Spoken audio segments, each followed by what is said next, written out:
বর্তমান ক্যাম্পাসে ছাত্রলীগের অবর্তমানে একটা আধিপত্য বিস্তারের চেষ্টা চলছে নানান পক্ষ থেকে।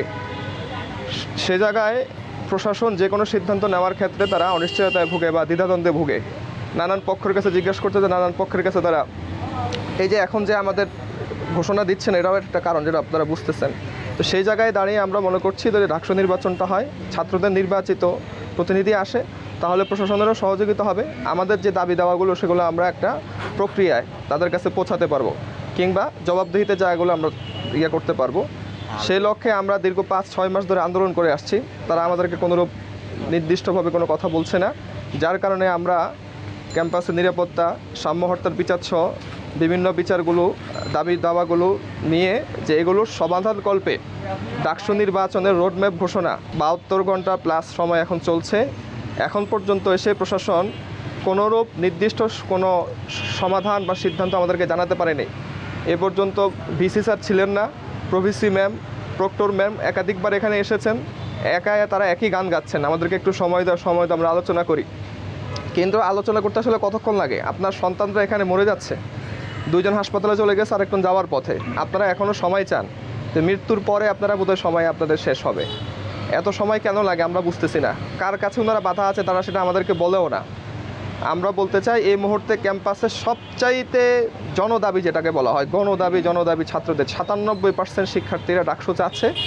কারণ কি? শিক্ষার্থীরা কেন চাচ্ছে? অবশ্যই এটার চাহিদা তৈরি হয়েছে। এটা তারা কেন বুঝতেছেন না আমরা জানি না। আমরা আবারও দ্ব্যর্থকণ্ঠে ঘোষণা করছি, যতক্ষণ না নির্বাচন কমিশন ঘোষণা হচ্ছে, তারা তফসিলের কিংবা এই ভোটার তথ্য হালনাগাদের নির্বাচন কমিশন ঘোষণার নির্দিষ্ট তারিখ ঘোষণা না করবে, ততক্ষণ পর্যন্ত আমাদের অনশন চলতে থাকবে। হাসপাতালে আমি আর হাসপাতালে যাব না। 2 জনকে তারা ভুলিয়ে বালিয়ে গতকাল হাসপাতালে নিয়েছে।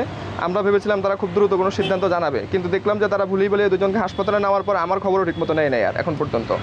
তো আমি আর হাসপাতালে যাচ্ছি না, পারলে আরও লোকজনকে আমরা ডাকবো। আমরা শিক্ষার্থীরা আরও এখানে অনশনে বসবে, যতক্ষণ না দাবি আদায় হচ্ছে আমরা এখানে আছি। ক্যাম্পাসের যে ক্রিয়াশীল ছাত্র সংগঠনগুলো আছে তাদের সাথে এ পর্যন্ত 5-6 দফায় বসা হয়েছে, তাদের সাথে মোটামুটি কথাবার্তা শেষ। তারপর তাদের প্রশাসনের পক্ষ থেকে বলা হয়েছিল আমাদেরকে এই সপ্তাহ, মানে গেল সপ্তাহে, যে সপ্তাহ চলে গেছে, এই সপ্তাহে তারা নির্বাচন কমিশন ঘোষণা করবে। তাদের মোটামুটি সব কিছু প্রস্তুত, প্রাথমিক পর্ব সব শেষ।